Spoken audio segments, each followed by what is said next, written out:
तो अब तुम लोग आ गए 10वीं में। तो सीरियस हो जाओ जिंदगी में थोड़ा। हाँ सर, ठीक। सीरियस हो। और कैसे हूँ सीरियस? स्केल से नस काट रहा हूँ मैं। मगर क्यों?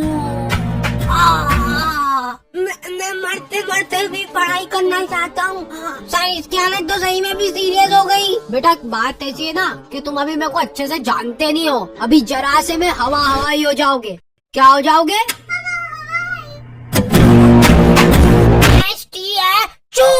स्टैचू। अगर आप जरा सा भी हिल गए ना तो देख लेना, फिर आपको एक बहुत ही मुश्किल टास्क करना पड़ जाएगा। देखा, जलवे बोलते जलवे। निकल सीधे क्लास के बाहर निकल जाना, इधर देखना भी मत। और ये बेचारे बच्चे घर पे जा रहे हैं ना, इनको घर पे भी अलग ही लेवल पे टॉर्चर किया जा रहा है। कुछ लोग यहाँ पे बस खा पी के पड़े रहते हैं, पटोले सरी के। बोर्ड एग्जाम आ रही है पर इनको कोई सीरियसनेस ही नहीं है। मतलब रोटी ले रहा बेटा?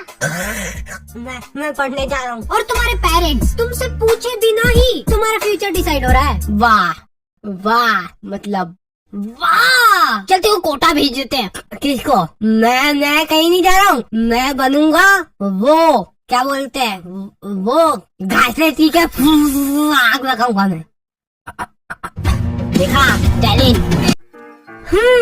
तो आ गए फिर से। सो एग्जाम्स पढ़ ले थोड़ा सा, पढ़ ले, पढ़ाई में जी लगा ले थोड़ा सा।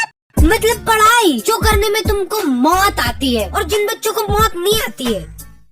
कब तक करोगे एक्टिंग? ओके। तो जैसे हम लोग 9वीं से 10वीं में गए ना, हमारे ऊपर इतना दबाव डाला गया ना। हमारे स्कूल वालों के पास था बहुत बड़ा दिमाग, संभले नहीं संभला है इतना बड़ा दिमाग। इन्होंने पूरी क्लास में से कुछ 10 बच्चों का ग्रुप बनाया, जिस ग्रुप का नाम इन्होंने रखा टॉपर 10। मतलब एग्जाम होने से पहले ही टॉपर डिसाइड कर लिया इन लोगों ने। ओए सुन लो रे, ओए इधर पढ़ना लिखना छोड़ दो, कुछ और काम ढूंढ लो तुम लोग। अब कुछ मतलब नहीं रहा पढ़ने में, क्योंकि टॉपर्स मिल चुके हमको। हैं? ये एग्जाम कब थी? पैर पढ़ो इनके, पैर पढ़ो। और तो और हमने पोस्टर्स भी छपवा लिए। टाडा। सर जब डिसाइड हो ही चुका है कि ये लोग टॉपर बनने वाले हैं, तो इनको एग्जाम देने की जरूरत है क्या? भेज दो इनको घर। और क्या, जाओ घर जाओ। बेटा तुम तो बड़े हो गए हो, लेकिन तुम्हारा अभी भी छोटा ही है दिमाग।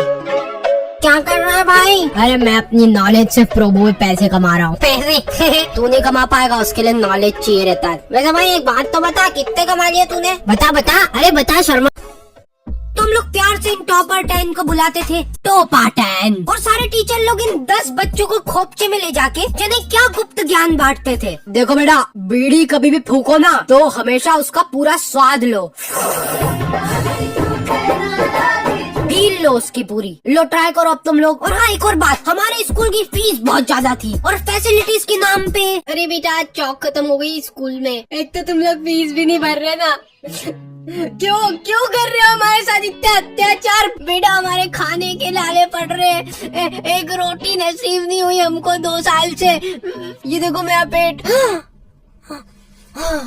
फीस भर दो ना प्लीज। मैम मैंने तो कब की भर दी फीस, तो एक बार फिर से भर दो। क्या चल जाएगा तुम्हारा इसमें? जाओ पैसे लेके आओ घर से। और लड़कियों को कुछ लेना देना ही नहीं है सबसे। वो पीछे कोने में बैठ के खपाखप पैम चबा रही है। और ये काम अकेले नहीं होता था, सामूहिक प्लानिंग से होती थी ये चीज। लड़कियां मिल बांट के पैम खाती थी 1-1 किलो।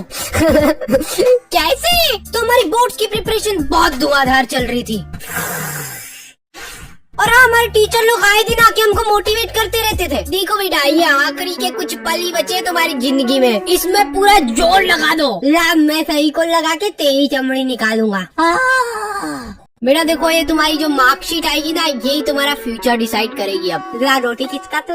अरे नीचे गिरा दी रोटी। तो फेविकोल की चमड़ियाँ निकालते हमको पता भी नहीं चला और हमारा पूरा साल निकल गया। फिर मैंने एक विषय पे थोड़ा सोचा कि हमारी एग्जाम भी तो है। सुबह 5 बजे का अलार्म भरते हैं तो 5 बजे उठते हैं, पढ़ने बैठेंगे। और फिर खाना खाना उतना जरूरी नहीं है। 1-2 दिन में एक बार खाना खा लूंगा और खाना खाते खाते ही पढ़ाई चलेगी, ठीक है। और एक इंसान सोए बिना भी रह सकता है, तो दिन रात बस पढ़ाई होगी। अब तो टॉपर हार्डी बना रहे हैं।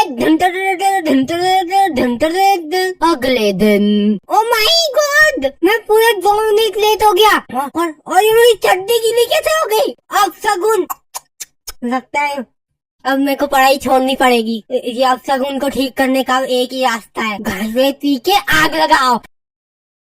सफलता की ओर एक और कदम। फिर एग्जाम के 2 दिन पहले इनकी उगत उड़ रही है। हाउ टू स्कोर 95 नहीं 100 marks in board exam in last 2 days इन हिंदी। और इनके ऐसे चटक थंबनेल देख के एक बार को तुम्हारी आंखें भी चमक जाएगी और वो वीडियो भी ऐसी अजीब सी होगी ना। बेटा ओ इधर, तुमसे ही बात कर रहा हूँ, तुमसे। सबसे पहली बात तो ये हो गई कि तुमको ये वीडियो देखने की जरूरत क्यों पड़ रही है। साल भर तुमने क्या झक मराया, तुम जिंदगी में कुछ कर ही नहीं सकते, तुम्हारी जिंदगी झंड है। तुम्हारे घर में पंखा हो तो उस पर लटक जाओ, नहीं तो छत से कूद जाओ, कोई मतलब ही नहीं है अब तुम्हारा इस जिंदगी में, बस धरती पे बोझ हो तुम, कुछ नहीं हो सकता। 2 दिन पहले इनकी उगत उड़ रही है, कूद जाओ। हाँ कूद जाओ, सोचो मत कुछ इतना, कूद जाओगे तो फोटो तो आएगा पेपर में, ये देख के माँ बाप खुश हो जाएंगे तुम्हारे। और एग्जाम के 1 दिन पहले रात में, बेटा जो हुआ सो हो गया, लेकिन अभी भी हमारे पास काफी टाइम बचा है, पूरे 24 घंटे, और मैं तुम्हारा पूरा साथ दूंगा।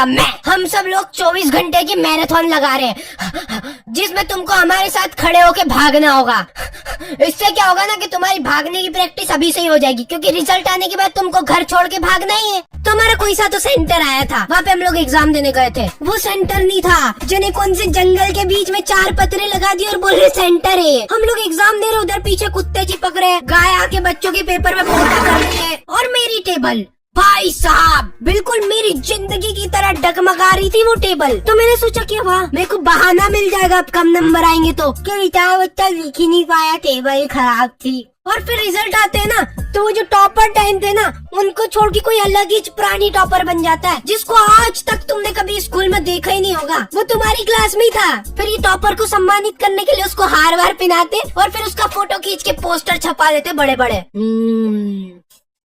ये देख बेटा मर गया, इसीलिए मैं कहता हूँ ज्यादा नहीं पढ़ना चाहिए।